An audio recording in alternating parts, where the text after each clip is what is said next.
Good morning. My name is Jonathan Thorpe. I'm a commercial and portrait photographer from Washington, D.C. Today we're in Annapolis at the beach, clearly, taking a fun portrait of the typical cliched tourist. Now in our shot, we're going to be showing how to use lighting on a bright day like this to help convey the narrative that we want to kind of tell in our photo. There's a common misconception that lighting in flash photography is only used in dark settings. Well, obviously that's not the case. We can use our lighting on bright sunny days like this to help create a different mood and different feeling in our shot, and also kind of create a more dynamic range looking photo. We want to bring up these shadows. We want to do that with all of our own lighting, so we're not spending a ton of time later in post.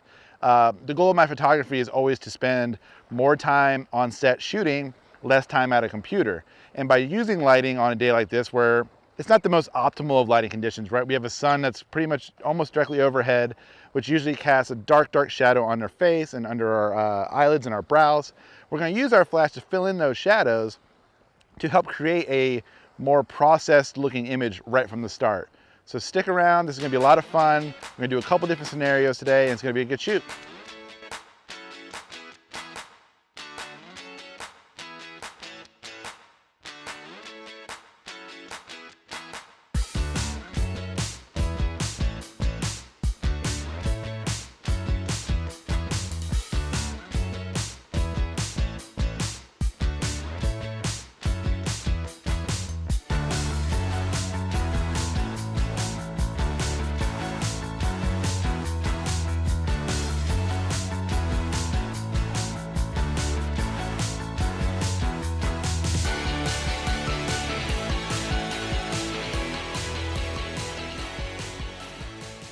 So when it comes to shooting a portrait like this, it's an environmental portrait in nature, meaning we're going to show the environment that our subject is in. It's important to really think about your lens choice and the way you're going to light your photos. So we're going to start with our lens choice. We're going to shoot today most likely with a 24-70. I want the ease of being able to shoot it wide if I want to go really, really wide with it, but still have enough to zoom in to get more of a portrait looking shot.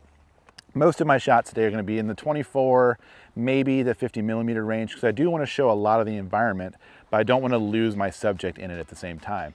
So shooting with something that's not super, super wide will give me a nice look around the shot without really getting too messy and whatnot there. So that's our choice for lens. And we're going to be shooting today on the Canon R5, which is my favorite portrait camera to shoot with right now. It's a good high megapixel count, autofocus super fast, and it really works well for stuff like this. So that's our lens choice. We're going to go with lighting now. Now today we're going to be shooting with a combination of the Westcott FJ400s and possibly the 200s, depending on how much light we're going to end up using. The FJ400 is a 400 watt strobe that is just a powerhouse on shoots like this. It keeps up really well with my camera as far as recycle speed, time, and things like that. Plus it's got a ton of power in it that's really going to help me overpower the sun. In our shot, we want to make sure that the subject is not facing the sun. When you get someone facing the sun, kind of like I am right now, you're gonna see a lot of squinting in your eyes. We don't wanna see that. We wanna see a nice glow behind his head and on his shoulders. So we're gonna use that sun as one of our light sources today. I'm typically not a natural light shooter. I make the joke all the time in my career, like I've never done a natural light shot, which is true. If you look at my portfolio, everything is very produced and very, very thought out in terms of lighting. So when I do a shoot outside like this in a natural light setting with a lot of sunlight, very, very bright, I'm still gonna bring my strobes to help fill in these shadows like I talked about earlier. So our sun is gonna be one of our lights today, and that's gonna be like kind of our rim light, shoulder and hair light. We're gonna use an FJ400 as a key with an octabank, and then possibly one or two other ones just to fill in some light on his arms. We wanna make this shot look very kind of glowy, and use our lighting to help separate him from the background. We're gonna dial our exposure down about 2 stops under ambient to make sure he really kind of sticks out of the frame and we don't just kind of lose him as a natural light shot. So, got our first light up on a C-stand. I typically use C-stands for stuff like this. I'm gonna put a big modifier on this. Having the extra weight of a C-stand is really, really important for that, especially when you're outside on the beach where it's gonna be kind of windy naturally. We're gonna set our key light here to group A. So we'll go through, we'll set that up. This will be our first main light. On this we'll go an octabank, and we'll kind of go from there.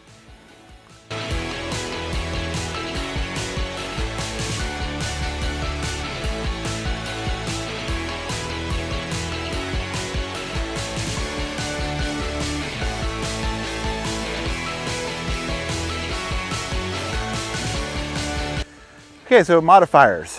I have a ton, and there's a lot to choose from when doing, portrait shoots like this, and they all kind of do slightly different things. So I'm not 100% sure on which modifiers we're going to use just yet. It's going to come down to how the modifier is working with our sun and everything like that in the frame. What I'm likely going to end up using is a mid-size Octabank. That's usually my go-to for a lot of this stuff. This is the medium rapid switch box. One of my favorite modifiers to go with, easy to set up, kind of opens up like an umbrella. And it's a good size where it shouldn't catch too much of the wind out here today. But I usually tend to use smaller modifiers. I don't use a lot of really big ones unless I absolutely have to. With the smaller modifiers, I can control the light a little bit more and where it falls on the person. And then I could supplement that with more modifiers and more lighting. So I kind of want to make sure that when I'm lighting things, it's all kind of sectioned off on my subject. So I think we're going to start with the medium switch. We may go to the beauty dish today, depending on if this is too big and out here in the weather and we don't want too much wind to catch it and blow it over, obviously. I do have people here to hold stuff, but if it gets windy, it gets windy. So we're going to start with this. Now, because it is so bright out here today, I may or may not have to remove our diffusion here. This may just be too weak when I'm shooting. I'm going to try to stay out of high-speed sync. When you go into high-speed sync, it does lessen the power a little bit on our flash. And being in such a bright environment, we're gonna need every ounce of power that flash can give me. So I'm gonna try to keep my sync speed at the 1/200th of a second for the camera. But if I can go higher than that and still get my shot the way I wanna shoot it, I will. But obviously, it's just gonna come down to how much power that I can get out of the flash in comparison to the sun. So in our tourist shot today, my friend Ryan is gonna play. We've named him Eugene for the photo. And it's important to look at how we've kind of structured this whole shot. Like there's a lot of thought and production that goes into creating these type of portraits. We did wardrobe, we have the prop of the metal detector, we have the old school camera he's gonna be using, the 1992 AM FM radio headphones, and like come in a little bit tighter. Let's take a look at his skin. We've done a sunburn on his skin with makeup today. And all that helps sell this whole narrative of our shot. And that's really an important key to making these produced portraits fun and believable and interesting to look at. It's thinking about every little aspect of it. I mean, down to the sandals and the socks, and we even have a little sandcastle here beside him on set. All these things are really important to keep in mind when producing these shots, and it's gonna help sell that narrative that we're trying to sell. It's funny. It's a funny looking portrait, and that's kind of what we're going for, as opposed to just having a person out here on the beach. We've thought about wardrobe, we've thought about makeup, we've thought about how to structure the shot to make it something that's just a little bit more interesting. Okay, so we're gonna start our shoot. I'm gonna start shooting with natural light because I wanna show you guys the difference that a flash can really make. So we're gonna jump in, and now I'm gonna do a couple different natural light shots. I'm gonna show how it's gonna look if I need to expose just for him, meaning he'll be illuminated by the natural light, and we're gonna probably blow out our background, which is what we're trying to avoid. Then I'm gonna bring that exposure back down to where we can see a nice blue sky, nice sand, nice water, but we're gonna see how he's so shaded. So we'll start with that first. I'm kinda gonna start guessing on my exposure here a little bit. Now once we start getting our shot in place and we get our lighting where it needs to be, then I'll start to direct Ryan a little bit more. I'm sorry, Eugene. I'll start to direct Eugene a little bit more as to how I want him to act in the shot.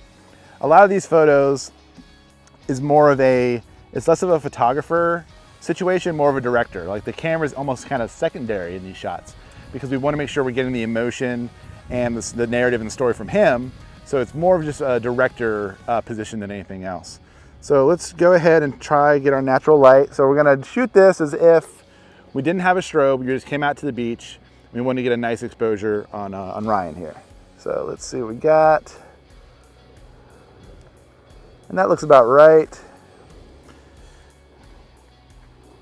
So if you see in our shot, the sky, we're losing all that color in our sky.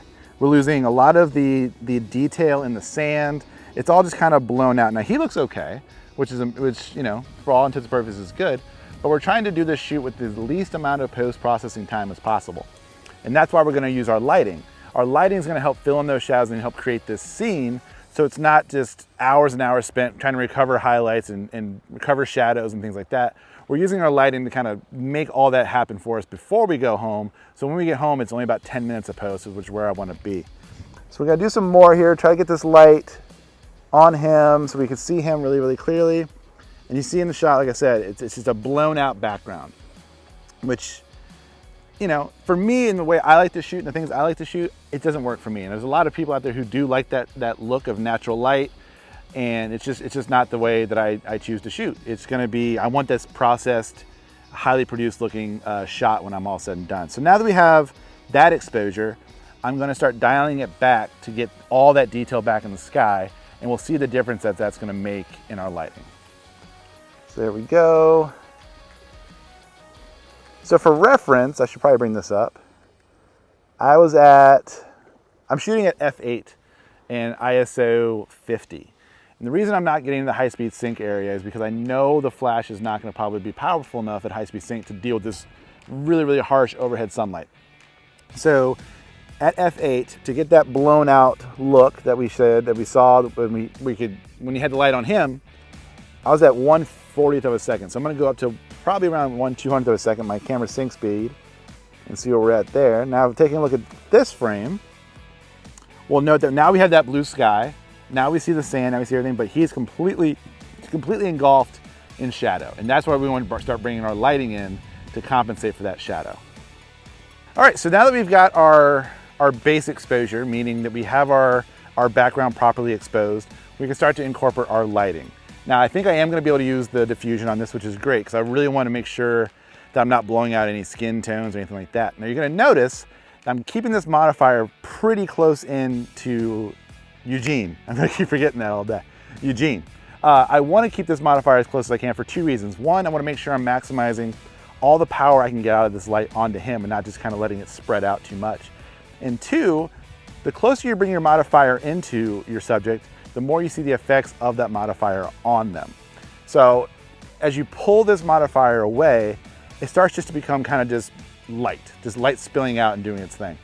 As this gets closer, we start to see the effects of this octabank more on the subject, which is, you know, the reason we're using a modifier to begin with. We want to make sure we're using modifiers for their intended effects.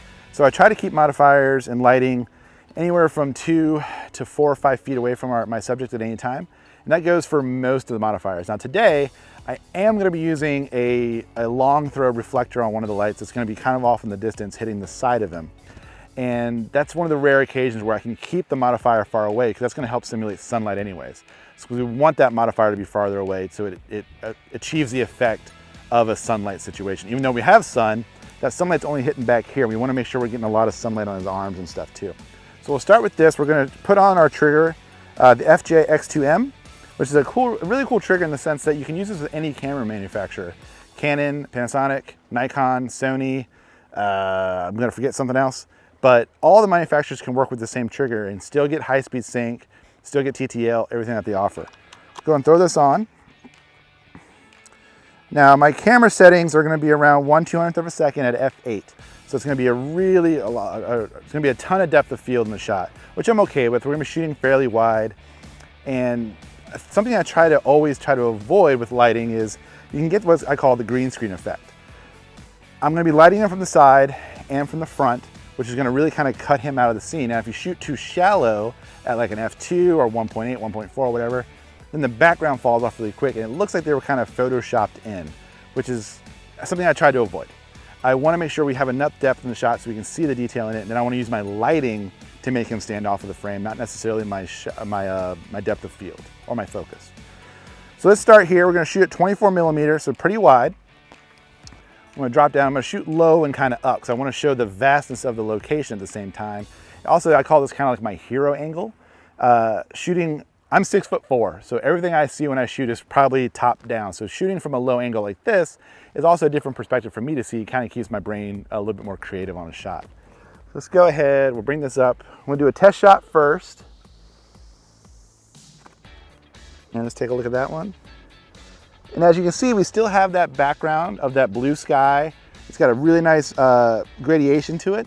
And we see our water, we see our sand, we see everything on our shot. But now all the shadow that he was in before is now filled in. And now we're starting to create a photo as opposed to just taking a photo, which is really, really important to me. I don't ever want to just show up and be stuck with what I'm given. I want to be able to create something and make it my own. Let's take a couple more shots here. And we'll do one more just to make sure our lighting's getting good. That looks great. All right, cool. So I'm good with my lighting there, and I can start to kind of direct the shoot a little bit. And as I start to direct it, I'll start to kind of figure out how I want to start changing the lighting. I'm going to probably, like I said, I'm going to add another light into it. I already know. So I want there to be this wasp or this wipe of light all over him. Wipe of light? I want there to be this wash of light all over Eugene here. Okay, so you're going to be a little oblivious to your surroundings. You're going to be we're going to start with you being kind of stoked that you found something underneath your metal detector. So go ahead and get in your position here. That looks good. Like two double hands? No, just one hand's okay, I think. That looks good. Bring your chin up just a little bit so I want to make sure you see your face. And then give me a big expression. There you go. Hold that. Go ahead and raise your metal detector a little high off the ground because you want that. There you go. Put it out in front of you a little bit more. That looks great. Good.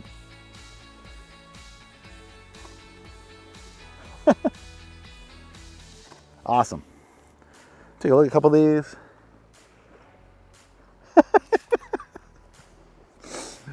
Oh, the sunburn is outrageous. I can't get over the sunburn. All right, we're gonna do that some more.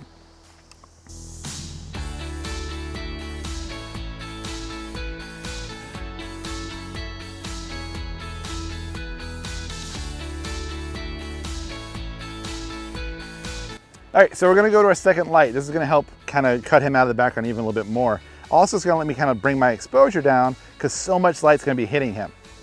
This is another FJ400 with the 45-degree deep focus reflector. This throws the light really, really far and very, very efficiently. So it's gonna hit like a really hard beam of light. So that means I can also keep it a little bit further out of the frame so I don't have to worry about clones stamping things out later. This is gonna help just replicate some more of that sunlight hitting the back of them so we get that nice wrapping kind of hard light. This will be its own group. The key light's in group A. This will be in group B. So I can control these powers independent from each other. Now the key light, the group A light, is at full power now. It's hitting at 9 on the power list. This is gonna probably be somewhere close to that full power setting, even though it's, you know, not modified and whatnot, or I mean not diffused. It's so far away, we wanna make sure we're still having to have enough power in the light to throw it out to reach him. So I'm gonna probably have to keep this at the same full power setting, even though there's so much different in distance to the subject. All right, so we've incorporated our second light. The first thing I'll do is when bringing in another light is I'll start to test those lights individually from each other. Something I do that's a little bit different from most photographers. Now that I have that second light, I'm actually gonna keep my key light off for a lot of these frames because I wanna see how the background light is affecting him. We're gonna try to get this light to kind of wrap down his left arm and kind of down his leg a little bit more. There's a little bit of shadow caused, even though we have that sun behind him. We always want to get more light on that arm and that shoulder so I can start to bring the exposure down just a touch more and still get a lot of light on him without ruining the framing. So we have our background light, which is that 45-degree long throw reflector. I'm going to turn off my key light here from my trigger, and now we're just shooting on that background light in our same settings. The power on this is set to 7, so a little bit under full power. We'll see what this is doing first here. And you guys can see that that light is giving me a huge hit of light. It's lighting up the bottom of his legs, his arm, his elbow, all that stuff. It's helping define that just a little bit more. As I start to tweak the lighting a little bit more, then I'll start to bring up that key light again and start to bring this whole frame together. So I think I'm gonna go just a touch brighter with it. So I'm gonna go to 7.7, so it's a little bit brighter than where it was. We'll do another test shot here and take a look at that. And we're getting that nice wrapping light, and I can start to bring my exposure down just a little bit more. So I was at F8, I'm gonna go to F9. Down here, take a look at our framing. All right, now we got our background light lighting him up the right way. We're gonna start to bring in that key light. So that's gonna be at full power here at 9. And our background light's just under full power at 7.7. Let's see what we get here. Beautiful. Fully illuminated shot. And we're paying attention to something also. So we have that shadow coming to camera. We want to make sure that we're lighting, what I call lighting with purpose. We want our lighting to still feel natural. So that's the main reason why we're putting that light back there. We want to see a strong influence of backlight on our subject to make sure that that shadow makes sense, because our brain's going to see the shadow and automatically kind of connect the dots to say, okay, the brightest part should be behind him, so we should see some of that light on him. So the main purpose of that light back there is just to re-emphasize that this is shot outdoors with the sun behind him and create those shadows to camera. All right, that looks good. All right, so that shot's pretty much done. We're gonna take a few more. You guys want to sit there and watch all this stuff. And then we're gonna move on to our second shot. And in this shot, he's gonna be, again, we're doing this cliche tourist thing. So everything's really exciting to him. First vacation, especially first one at the beach. So he's found a conch shell down here. He's gonna be taking a picture of it with his old camera. So we're gonna show him kind of really, really excited, hands and knees down, getting really, really close to it. Our lighting doesn't have to really change in this. We're gonna keep our same lighting, just kind of lower things down so it still fills in the shadows correctly. We're still using that 45-degree long throw reflector back here. We've lowered the power output so it doesn't blow out too much because I've moved it closer into the frame. I'm gonna be shooting this really close up and really wide to kind of show the vastness and kind of using the wideness of the lens to kind of bring this a little bit more hilarity to the shot. So it's not just a cliched like portrait, it's more a little bit more stylized and thoughtful. So let's go ahead and get this all situated. So we'll start with you doing, we'll bring it to your eye first. We'll start with that shot. So you have the camera up to your eye, but still really, really excited in your face. Let's bring the headphones back up too. Those are never coming off. You're just listening to Huey Lewis in the news all day long. All right, let's get down real close there. There we go, it's good. Hold that one, let's do a frame. And let's take a look. That looks great. Now you're gonna notice, I'm looking in my viewfinder when I'm shooting because it's so bright here, I really can't see that well on the screen, so I'm gonna use the viewfinder to see my shots. And it's looking good. The only thing about it that I don't love is that we're blocking a lot of his face. And we've taken the time to do that sunburn makeup on his face. So I wanna make sure we're still seeing it. So what I'm gonna have him do is kind of pull the camera away and just be overly excited about the shell itself, and the camera's almost a little secondary to it, so the camera will be a little low, as if he's about to come up and take the picture. That's helped selling that narrative just a little bit more. Exactly, you're ready to take the picture, but your face and everything else is so excited. Like big expression, like you just found gold. All right, even though it's the most common thing you'll ever find, ever. That looks good. Wonderful, wonderful, wonderful. Hold that one again. Looking great. So to go over again, my camera settings are 200th of a second. We still have that camera, that's the camera sync speed to get that maximum power out of our flashes. F8. And an ISO 50. So we're really, really low ISO, getting our powers here to work out. Looks good. Yeah, sure. Take a look at that one. Awesome.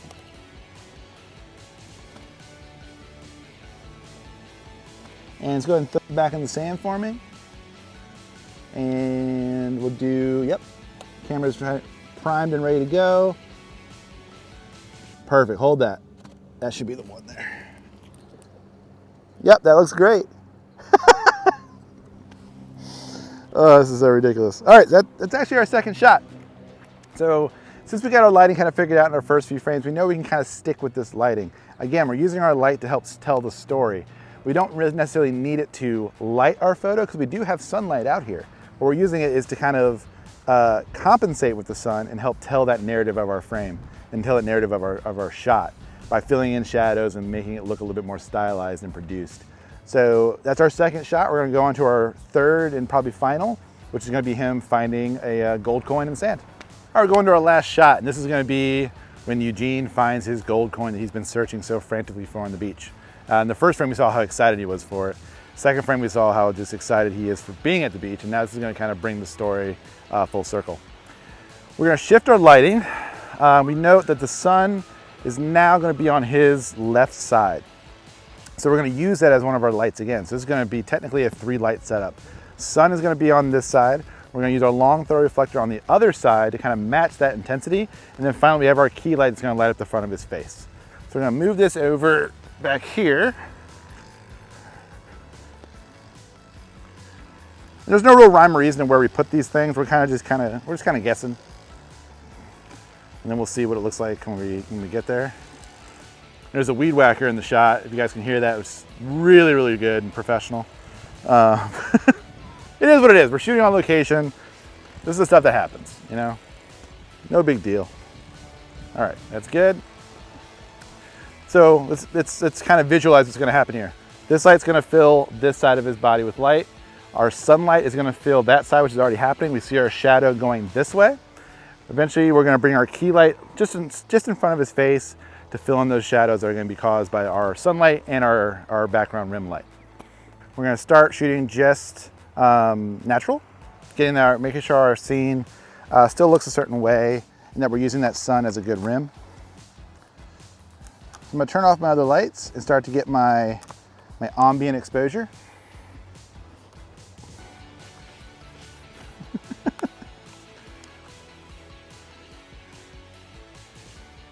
Okay, let's see what we get here. So nothing's firing right now, just looking at our frame. And we're getting a lot of shadow, which is what I want to get. I want to get that sunlight hitting his left side and left leg and left side of his face. Then I'm gonna start to fill in shadows with other lights. So we'll go ahead and bring up that background light. That's our long throw reflector. And that power is gonna be kind of low this time. Throughout the shoot, it's been just under full power. So now it's gonna be a little bit closer to half. So just our background light and our sun hitting this time. We'll take a look at that. Now you're seeing it's gonna cause this kind of 3-dimensional look. It's this wrapping kind of glowing light around him. That's kind of my signature look in a lot of my portraits. It's still hitting a little bright, so I'm gonna bring that down just a touch. The wind is starting to kick up. This is where Olivia comes in, who is making sure the lights don't fly away. All right, take a look at this next test. There we are. And good, we're starting to match those two lights to each other, meaning the sunlight and our key light, or I'm sorry, sunlight and our rim light. So now we're going to bring up the key, which is still going to probably be at full power. Even though that light is so close, we will still want to try to fill in these shadows as much as we can. Okay. And let's see what we get here.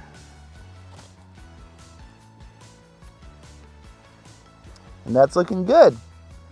So we have this 3-light setup with 2 lights, using our sun as one rim light, a 45-degree long throw reflector as a second rim light, and then filling in the shadows as being caused by those 2 lights with our key.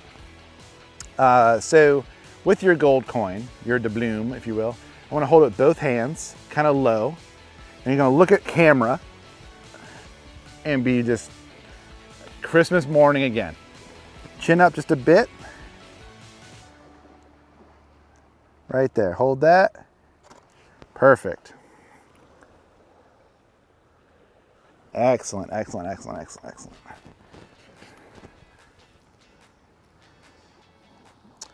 Now we're framing this to help sell the shot. Now if you look in our frame, we see the shovel in the foreground, we see the hole in front of him that, you know, clearly he was digging, and we're just bringing everything around. Grab the camera for me, Eugene, and bring that right here, right by you.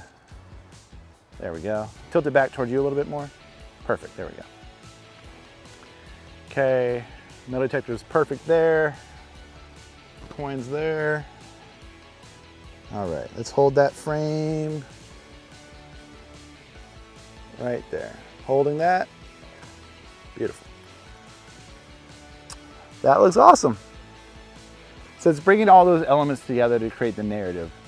You know, we could just show him with the coin, and I think we could get there in our brains to, you know, oh, he clearly was on the beach and he found it in the sand, whatever. But by showing the hole, showing the metal detector across his lap, the shovel in the ground, all that kind of brings it all together to help sell that narrative and story.